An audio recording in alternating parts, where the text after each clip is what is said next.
یدعوننا رغبا ورہبا، یہ جو انبیاء کا گروہ تھا یہ اللہ کو پکارتا تھا ہر وقت، یہ اللہ کو بلاتا تھا ہر وقت، اللہ کا ذکر کرتا تھا۔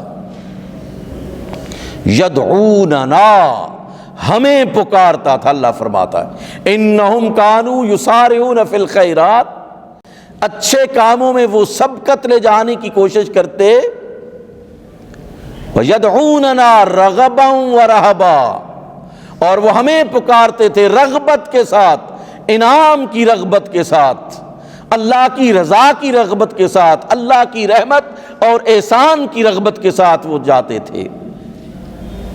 اس لیے اللہ سبحانہ و تعالی ان کی طرف راغب بھی ہوتا تھا، وہ اللہ کی طرف راغب ہوتے تھے، اللہ ان کی طرف راغب ہوتا تھا۔ یدعوننا رغبا ورہبا، رہب خوف، ڈرتے وہ صرف اللہ سے تھے۔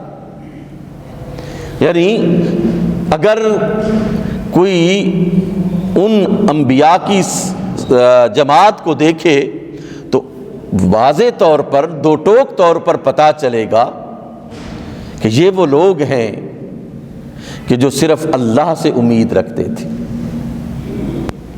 رغبت اللہ کی طرف کا کیا مطلب؟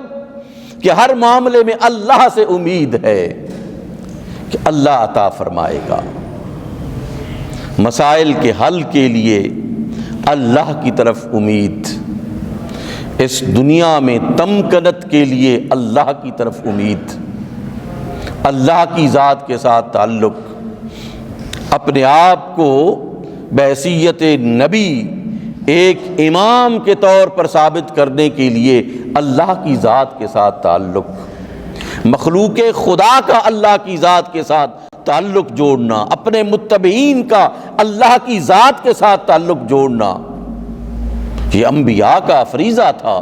خود بھی اللہ کی ذات کے ساتھ مضبوط تعلق رکھتے تھے اور اپنے متبعین جنہیں امتی کہتے ہیں ان کو بھی مجبور کرتے تھے کہ مسائل کے حل کرنے والا صرف رب العلا ہے، اس کے ساتھ تعلق قائم رکھو، اس کے ساتھ مضبوط رہو۔ یدعوننا رغبا،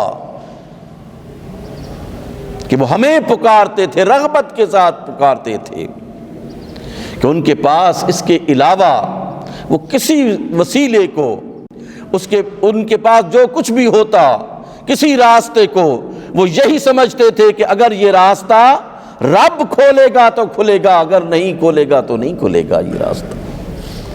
پھر جب وہ راستے کھولتا ہے تو پھر بہت سے وسیلے بندے کو عطا فرما دیتا ہے، اگر وہ راستہ نہ کھولے تو تمام ذرائع جو ہے وہ بند ہوتے ہیں۔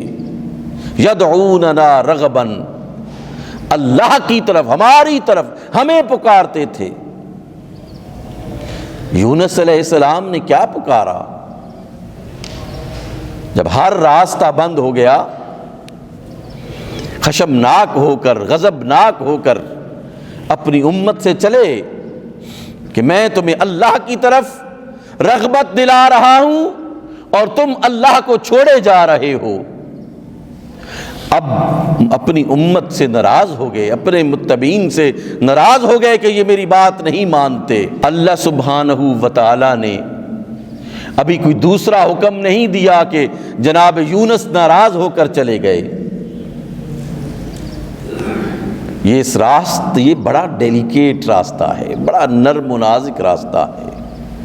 یاد رکھیے یہ میرے رب کا جو راستہ ہے، اس پر چلنے کے لیے سب چیزوں کو کاٹنا پڑتا ہے۔